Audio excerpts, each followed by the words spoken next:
प्रिय संस्कृत मित्राणि नमः संस्कृताय। मित्रों, आज से हम STET जो बिहार STET है उसका हम तैयारी प्रारंभ करवाने जा रहे हैं। इसका सिलेबस 15 यूनिट में विभाजित है। आज हम आपके सामने मित्रों यूनिट संख्या 1 का लेक्चर संख्या 1 लेकर के उपस्थित हुए हैं। मित्रों, ये जो हम आपको पढ़ाने वाले हैं, ये जिन जिन परीक्षाओं में संस्कृत विषय से आपका क्वेश्चन बनता है उन सभी परीक्षाओं के लिए ये हमारी क्लास इम्पॉर्टेंट होगी। आप मित्रों ज़रूर देखना, चैनल को सब्सक्राइब करना। आइए शुरू करते हैं। मित्रों, संस्कृत कैसे बना है? सम धन क्री धन कत सा दंती सा मानी चाहत। सम ये उपसर्ग है प्लस सु दंती सा छोटे उपमात्रा सु ये धातु है और अक्त आधा का ता ये अक्त जो है या कत ये प्रत्यय है। तो संस्कृत में सम उपसर्ग सु धातु और कत प्रत्यय है और इस संस्कृत वर्ड में सुट का आगम हुआ है। दंती सा छोटे उपमात्रा टा सुट का आगम। तो संस्कृत शब्द है, इसका अर्थ शुद्ध, परिष्कृत, परिमार्जित, परिनिष्ठित। अतः संस्कृत भाषा का अर्थ है शुद्ध एवं परिमार्जित भाषा। हेडिंग है मित्रों, छोड़िएगा व्याकरण। व्याकरण की उत्पत्ति कैसे हुई है? इसमें वी उपसर्ग है, वह छोटे उपमात्रा वी उपसर्ग। उसके बाद आंग अंगा नीचे हलंत आंग ये भी उपसर्ग है और क्री का नीचे री क्री धातु है और ल्युट प्रत्यय लगा है। आधा ला या छोटे उपमात्रा टा ल्युट प्रत्यय। तो व्याकरण कैसे बना है मित्रों? वी प्लस आंग प्लस क्री प्लस ल्युट से बना है मित्रों। व्याक्रियन्ते व्युत्पाद्यन्ते अनेन इति व्याकरणम। मित्रों, जिसके माध्यम से शब्दों की व्युत्पत्ति या निष्पत्ति बताई जाए वह व्याकरण शब्द शास्त्र या पद शास्त्र है। मित्रों ध्यान रखना, हेडिंग छोड़िएगा मित्रों। त्रिमुनि। संस्कृत व्याकरण में 3 त्रिमुनि हैं जिनके नाम इस प्रकार हैं। नंबर 1 पाणिनि, पा आक मात्रा आना छोटे की मात्रा ना छोटे की मात्रा पाणिनि। 2 कात्यायन, आबलिक वररुचि। चाहे कात्यायन कहिए चाहे वररुचि कहिए, दोनों एक ही है मित्रों। वारा रा बड़े की मात्रा चाहे छोटे की मात्रा वर रुचि।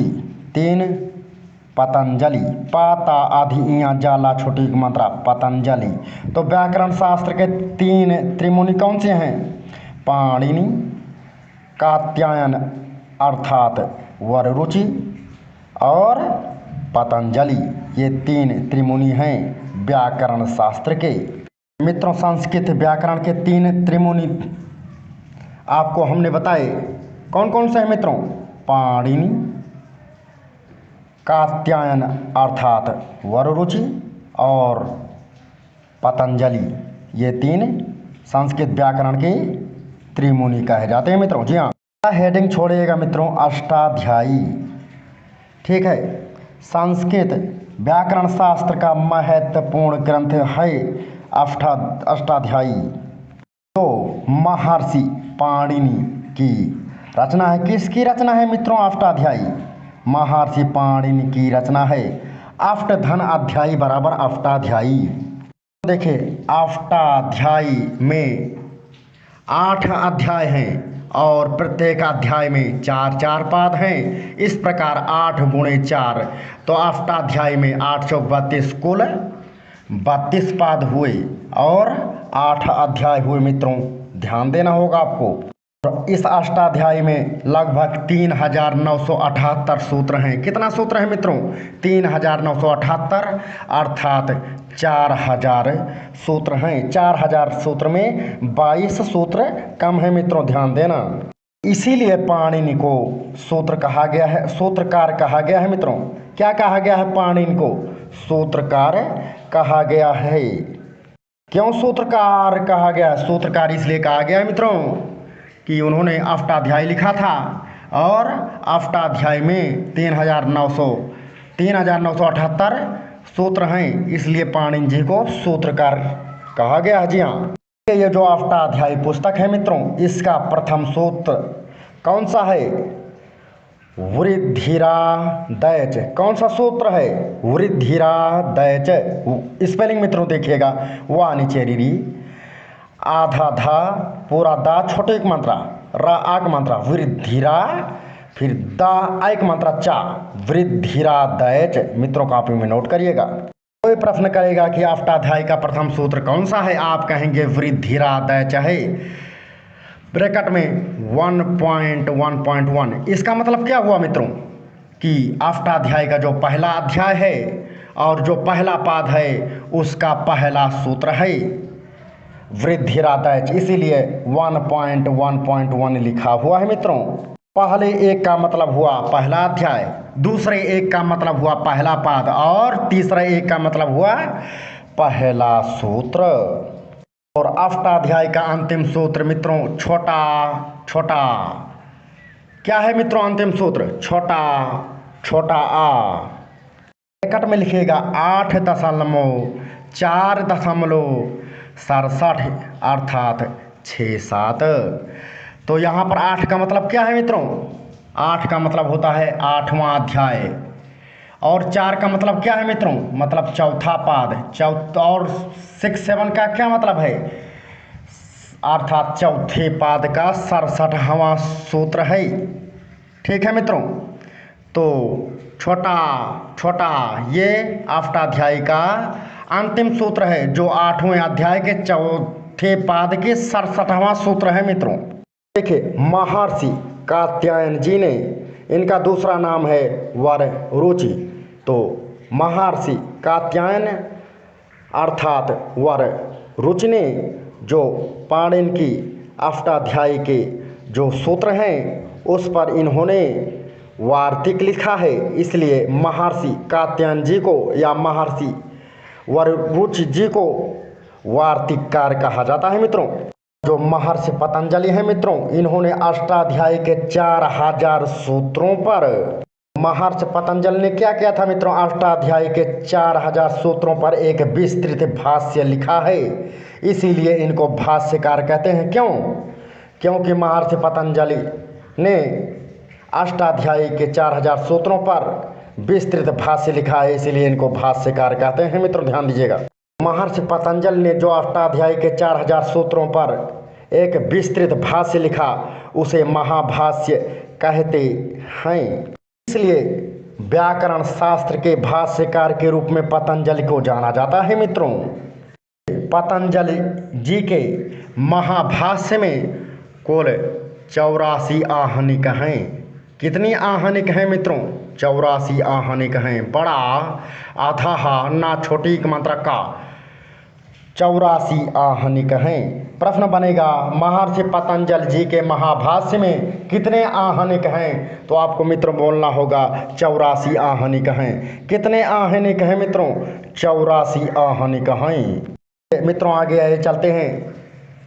एक विद्वान हुए हैं भट्टोजी दीक्षित, भा आधा टा पूरा टा ओक मात्रा जा छोटी एक मात्रा दा बड़ी एक मात्रा कच्छा वाला छा छोटी एक मात्रा ता, भट्टोजी दीक्षित। इन्होंने क्या किया है? भट्टोजी दीक्षित जी ने सूत्रों पर वृत्ति लिखी है। क्या लिखी है? सूत्रों पर वृत्ति लिखी है, अर्थात जो अष्टाध्यायी के सूत्र हैं उन पर वृत्ति लिखी है। किसने? भट्टोजी दीक्षित जी ने। इसीलिए मित्रों भट्टोजी दीक्षित जी को वृत्तिकार के नाम से जाना जाता है। मित्रों आप लोग कॉपी में नोट करते रहिएगा। मित्रों भट्टोजी दीक्षित जी की प्रसिद्ध रचना कौन सी है? सिद्धांत कौमुदी है। सिद्धांत कौमुदी भट्टोजी दीक्षित जी की प्रसिद्ध रचना है। अगली हेडिंग छोड़िएगा मित्रों, वर्ण विचार। मित्रों ध्यान दीजिएगा, वर्ण को ही अक्षर कहा जाता है। वर्ण को क्या कहते हैं? अक्षर कहते हैं, या अक्षर को वर्ण कहते हैं। जी हाँ, हेडिंग छोड़िएगा मित्रों, वर्ण या अक्षर। हम मुख से जिन ध्वनियों का उच्चारण करते हैं उन्हें वर्ण या अक्षर कहते हैं। वैसे तो नाक्षरति इति अक्षरः, अर्थात जिनका क्षरण या विनाश न हो वे अक्षर हैं। जैसे सभी स्वर और व्यंजन। स्वर में देखिए, छोटा बड़ा, छोटी बड़ी, छोटाऊ बड़ाऊ, री ए आई ओ औ। ठीक है मित्रों। और व्यंजन में क ख ग घ इत्यादि। परंतु सामान्यतः वर्ण या अक्षर समानार्थी समझे जाते हैं। वर्ण दो प्रकार के होते हैं। कितने प्रकार के होते हैं मित्रों? वर्ण दो प्रकार के होते हैं। नंबर 1 स्वर, नंबर 2 व्यंजन। देखिए मित्रों, स्वर को अच कहते हैं और व्यंजन को हल कहते हैं संस्कृत में। नंबर 1 स्वर, स्वयं राजन्ते इति स्वराः। स्वर वे ध्वनियाँ हैं जिनके उच्चारण के लिए किसी अन्य वर्ण की आवश्यकता नहीं होती है। उदाहरण, छोटा आ के उच्चारण में किसी अन्य स्वर का व्यंजन वर्णों की सहायता नहीं लेनी पड़ती है, इसीलिए छोटा आ क्या है? स्वर है। इस प्रकार छोटा, छोटी, छोटाऊ, छोटी रिरी, लरी, ए ओ आई औ, ये सभी क्या हैं? ये सभी स्वर हैं। अगली हेडिंग है स्वरों की संख्या। संस्कृत व्याकरण शास्त्र में स्वरों की संख्या कितनी मानी गई है? 9 मानी गई है। संस्कृत व्याकरण शास्त्र में स्वरों की संख्या 9 मानी गई है। उदाहरण, छोटा, छोटी, छोटाऊ, री, लरी, ए आई ओ औ। इनको आप गिनेंगे तो आपको 9 प्राप्त होगा। तो कुल मिलाकर के संस्कृत व्याकरण शास्त्र में स्वरों की संख्या 9 है। और ये सभी स्वर अच प्रत्याहार के अंतर्गत आते हैं। ये ध्यान देना मित्रों। इसीलिए स्वरों को अच भी कहा जाता है। छोटा अचा नहीं चलंत अच। अगली हेडिंग है मूल स्वर। संस्कृत व्याकरण शास्त्र में मूल स्वर 5 हैं। कितने हैं मित्रों? मूल स्वर 5 हैं। जैसे छोटा, छोटी, छोटाऊ, री और लिरी, ये आपके मूल स्वर कहे जाते हैं। नंबर 3 संयुक्त स्वर। जैसे ए आई ओ औ, ये 4 जो स्वर हैं संयुक्त स्वर या मिश्रित स्वर कहे जाते हैं। ऐसे मित्रों आपको पता नहीं होगा, हम बताते हैं। जैसे छोटा प्लस छोटी, इन दोनों को आपस में मिलाएंगे तो ए बनेगा। ए फॉर एंडी वाला ए। तो छोटा प्लस छोटी बराबर ए। आई कैसे बना है मित्रों? आई फॉर ऐनक वाला ए जी। तो छोटा प्लस ए फॉर एंडी वाला ए, इन दोनों को मिला देंगे मित्रों तो आई बन जाएगा। कौन सा आई? ऐनक वाला आई। और मित्रों ओ कैसे बना है? छोटा प्लस छोटा ऊ, इन दोनों को मिला देंगे तो ओ बन जाएगा। ओ फॉर ओखली वाला ओ। और मित्रों औ कैसे बना है? औ फॉर औरत वाला औ। तो छोटा प्लस ओ फॉर ओखली वाला ओ, इन दोनों को मिलाएंगे तो औ बन जाएगा। औ फॉर औरत वाला औ। अगला हेडिंग है मित्रों स्वरों की संज्ञा। है ऊकालो झस्व दीर्घ प्लुतः। क्या है? ऊकालो झस्व दीर्घ प्लुतः। ऊकालो झस्व दीर्घ प्लुतः। ऊकालो झस्व दीर्घ प्लुतः। स्पेलिंग जी हाँ, ऊकालो झस्व दीर्घ प्लुतः। बड़ा ऊ का की मात्रा, लाओ की मात्रा, यश वाला आ, आधा जा, झा दंती आधा सा, वा दा बड़ी की मात्रा, घा के ऊपर रा, आधा पा, ला छोटे की मात्रा, ता आगे विसर्ग, ऊकालो झस्व दीर्घ प्लुतः। देखिएगा, ऊकालो झस्व दीर्घ प्लुतः। कट में 1.2.27, मतलब 1 का मतलब है पहला अध्याय, 2 का मतलब है पहले अध्याय का दूसरा पाद, और 27 27 का मतलब है 27वां सूत्र, पहले अध्याय का दूसरे पाद का 27वां सूत्र है ये मित्र, ध्यान देना। ऊकालो झस्व दीर्घ प्लुतः, इस सूत्र से एक मात्रिक, द्विमात्रिक और त्रिमात्रिक स्वरों की क्रमशः ह्रस्व दीर्घ प्लुत संज्ञा होती है। ह्रस्व दीर्घ और प्लुत संज्ञा होती है, ये आप ध्यान देना मित्रों। अगला हेडिंग छोड़िएगा, स्वरों के भेद। स्वरों के मुख्यतः 3 भेद हैं। नंबर 1 ह्रस्व स्वर, 2 दीर्घ स्वर, 3 प्लुत स्वर। नंबर 1 ह्रस्व स्वर। जिन स्वरों के उच्चारण में एक मात्रा का समय लगे उन्हें ह्रस्व स्वर कहते हैं। जिन स्वरों के उच्चारण में एक मात्रा का समय लगे उन्हें ह्रस्व स्वर कहते हैं। जी हाँ, ह्रस्व स्वर किसे कहते हैं? जिन स्वरों के उच्चारण में एक मात्रा का समय लगे उसे ह्रस्व स्वर कहते हैं। जैसे छोटा, छोटी, छोटा ऊ, री और लरी, ये 5 आपके ह्रस्व स्वर हैं। नंबर 2 दीर्घ स्वर। जिन स्वरों के उच्चारण में 2 मात्रा का समय लगता है उन्हें दीर्घ स्वर कहते हैं। जैसे बड़ा, बड़ी, बड़ाऊ, बड़ारी, ए, आई, ओ, औ। और ह्रस्व स्वर में हमने क्या गिना था?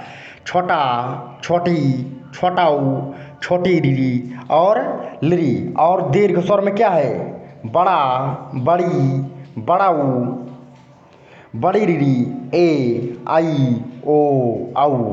नंबर 3 प्लुत स्वर। जिन स्वरों के उच्चारण में 3 मात्रा का समय लगता है उन्हें प्लुत स्वर कहते हैं। जैसे फिर से परिभाषा देखें प्लुत स्वर की। जिन स्वरों के उच्चारण में 2 मात्रा से अधिक समय लगे या 3 मात्रा का समय लगे उन्हें प्लुत स्वर कहते हैं। ये प्लुत स्वरों की पहचान के लिए मित्रों 3 जो 3 है ये है चिन्ह लगाया जाता है। ये जो चिन्ह है हिंदी का 3 है। जैसे छोटा लिख दें और डैश लगा करके 3 लिख दें, बड़ा लिख दें डैश लगा कर 3 लिख दें, अर्थात कोई भी स्वर लिख दो उसके सामने डैश लगा कर 3 लिख दो। कोई भी व्यंजन लिख दो जैसे का डैश 3, कोई भी व्यंजन लिख देंगे तो वो समझ लीजिएगा ये चिन्ह होने पर वो प्लुत स्वर कहे जाएंगे। एक और उदाहरण देखें। जैसे हम जिन शब्दों का उच्चारण जोर से करेंगे, कहेंगे ओम, ये आपका प्लुत स्वर हुआ। जिसे हम देर तक बोले कहेंगे पापा रे, मम्मी रे। अर्थात जिनको हम खींच करके देर तक बोलते हैं, ओ भैया, ओ दादा इत्यादि जो हम जोर से बोलते हैं वो सब प्लुत स्वर कहे जाते हैं। जैसे ओम लिखा हुआ है, ये सारे जो हम गिना ये त्रैमात्रिक स्वर हैं। तो ये जो ओम शब्द है ना, ये जो ओम शब्द है वेदों में होता है मित्रों। जो ओम ये वर्ण है, सॉरी ये जो शब्द है ओम, ये आपका प्लुत है, अर्थात प्लुत स्वर है। जैसे ओ डैश 3 लगा देंगे तो ये आपका प्लुत स्वर होगा। जिस स्वर या जिस व्यंजन के सामने आप डैश 3 लगा देंगे, वो आपका प्लुत हो जाएगा। तो मित्रों, इस लेक्चर को हम यहीं संपन्न करते हैं। प्रिय संस्कृत मित्राणि, नमः संस्कृताय। मित्रों, आप चैनल को सब्सक्राइब करिएगा, लाइक करिएगा, कमेंट करिएगा, तो हमारे वीडियो बनाने में मन लगेगा।